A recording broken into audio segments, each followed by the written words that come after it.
Welcome to our quick guide on customizing your iPhone lock screen with multiple pictures in 2025. Let's make your device uniquely yours. In 2025, Apple has made lock screen customization more accessible. With just a few taps, you can showcase your favorite memories. Step 1. Access your wallpaper settings. Go to your Settings app, scroll down, and tap on Wallpaper.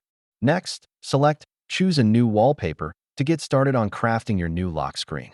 Now, explore your Photos album. Find the pictures you want to use for your lock screen.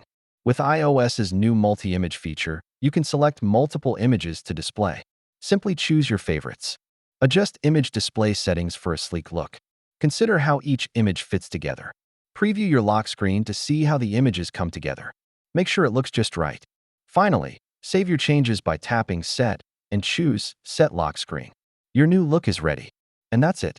You've successfully customized your iPhone lock screen with multiple pictures. Enjoy your new personalized device.